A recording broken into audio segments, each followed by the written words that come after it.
사건을 좀 집중 조명한다든지 그 실존 인물을 약간 재해석하는 경우가 좀 많긴 한데, 에곤 실레의 욕망이 그린 그림은 그 에곤 실레 작품에서 가장 영향이 있었던 그 네 명의 뮤즈들의 그 시선을 통해서 영화가 좀 전개되는 방식이에요. 그래서 연대기적인 느낌인데, 이게 감독이 사실 연출 의도라기보다는 소설이 먼저 있었어요.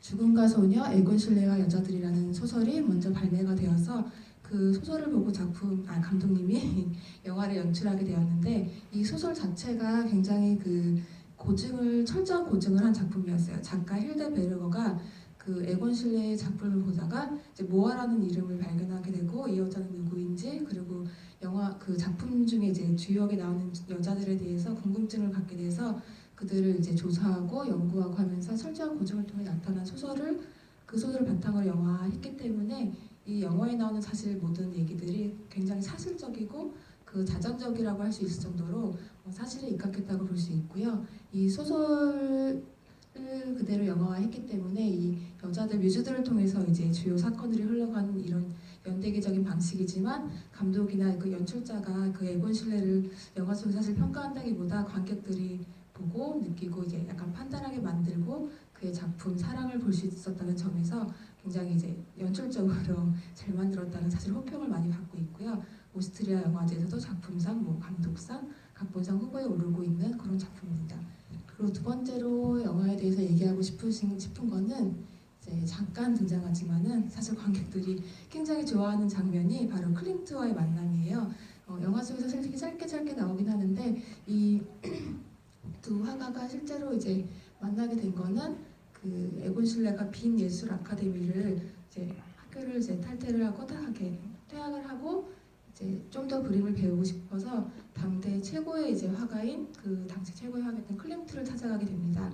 그때 에곤 실레 나이가 17살밖에 안 됐고, 클림트는 사실 45세였어요. 나이 차이가 꽤 있는데 그 당돌했던 거죠. 사실 에곤 실레가 그림을 더 배우고 싶다고 학교를 퇴학하고서는 그 시대에 가장 유명한 화가한테 찾아간 거니까 굉장히 당돌했는데, 자신의 그림을 가지고 찾아가서 그림을 배우고 싶다 했을 때 클림트가 그림을 보면서 너에게 내가 가르쳐줄 게 없다, 나보다 낫다, 사실 이렇게 영화 속에 나왔던 에피소드가 실제였고, 또 에곤 실레는 이제 클림트를 만나게 되니까 그림을 몇 장 드릴 테니까는 선생님 그림도 교환하고 싶어요 라고 했을 때 왜 그림을 교환하려 하지? 네 그림이 더 좋은데 하면서 1대1로 교환을 하는 그런 게 모두 다 실제로 있었던 에피소드고요. 그 둘의 관계는 굉장히 영화에서 되게 똑같이 고증을 잘했죠.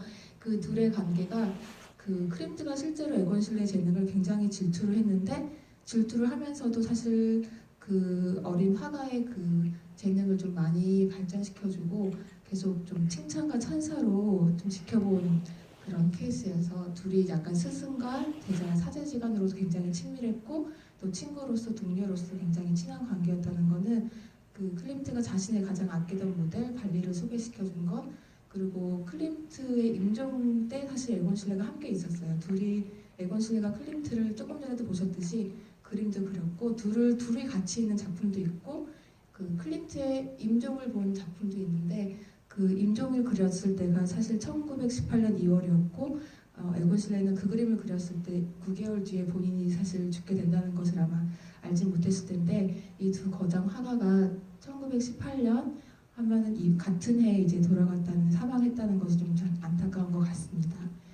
그 다음에 또 얘기 드리고 싶은 것은, 에곤 실레가 아까 이제 연대기적으로 사실은 있는 그대로를 보여줬지만은 화가 자체가 되게 삶 자체가 너무 강렬했어요.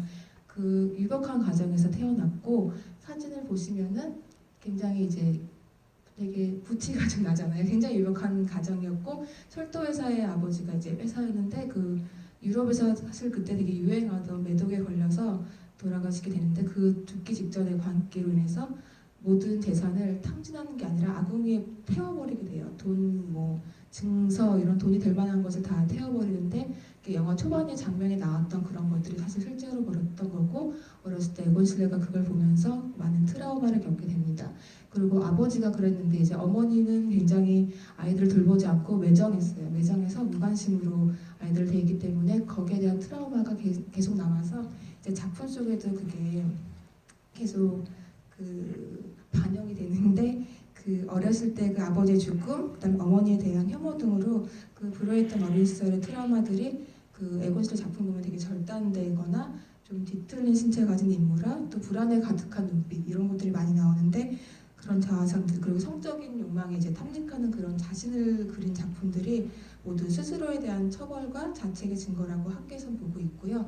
어머니의 무관심과 아버지의 그런 것 때문에 사실은 세남매였어요. 세남매인데 맏언니, 큰언니는 생계를 좀 꾸리느라고 따로 약간 놀았고 둘이 굉장히 각별해진 거죠. 게르티와 에곤실레가 굉장히 각별한 사이로 뭐 누드 모델까지 자체에서 해주고 이런 사이가 되게 되었습니다.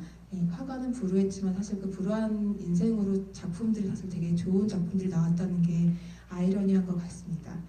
다음으로 얘기 드리고 싶은 거는 에곤실레가 그렇게 파격적인 누드 작품이나 뭐 성행위를 그린 작품, 뭐 되게 에로티시즘으로 유명하지만은 실제로 화풍이 굉장히 다양했어요. 뭐 클림트의 영향을 받아서 장식적인 그림들도 많았는데 풍경화가 좋은 게 굉장히 많아요. 요거는 많이 아시겠지만은 그 맨푸커상 수상작인 한강의 채식주의자라는 소설인데 그 소설의 표지를 장식한 게 바로 에곤실레의 네그루의 나무라는 작품이고요. 원작은 이렇게 돼 있어요. 네그루의 나무를 그린 건데 실제로 에곤실레는 풍경화에도 약간 죽음이라든지 뭐 공허함, 상실감이 많이 담겨 있어서 작품에 굉장히 쓸쓸함이 많이 담겨 있고요. 그 영화 속에서도 명장면인데 자전거를 타고 그 크루마우에서 그 신예술가그룹 결성해서 가서 하는데 사진을 찍잖아요.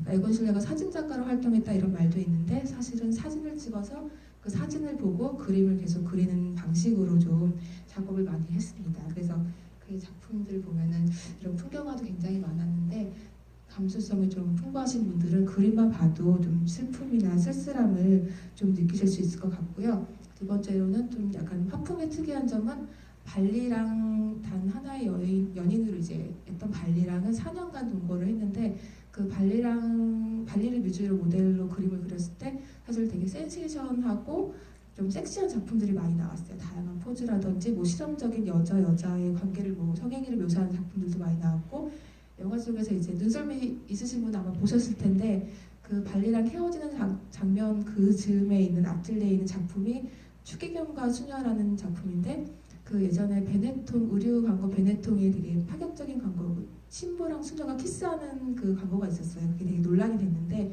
그 작품의 사실 모티브를 에곤실레의 추기경과 수녀를 보고 있는데 그 수녀의 모델도 사실 발리 루이질이었고요.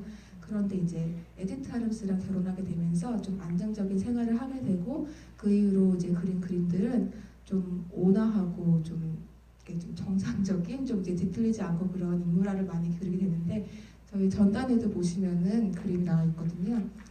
에디트 하림스 그림은 좀 평화롭고 그런 그림인데 화풍이 굉장히 달라진 점이 특이하고 에곤실레가 사실은 클림트 영향도 많이 받고 그 당시에 쿠코슈카라고 또 유명한 화가가 있었는데 다양한 화가들을 되게 많이 접한 것 같고 에곤실레가 독서광이고 또 랭보랑도 만났었다고 하더라고요. 랭보를 만난 뒤로 시를 쓰기도 시작하고 다양한 그런 거를 접하고 표현하는 걸 되게 좋아했던 것 같아요. 그래서 사실 28살에 요절하지 않았다면 좀 더 많은 작품을 그리고 남기고 화풍도 좀 더 다양해지지 않았을까 이런 좀 얘기들이 많이 있고 클림트나 뭐 피카소를 더 넘어서는 화가가 되지 않았을까 이런 판단이나 그런 것도 많이 있다고 합니다.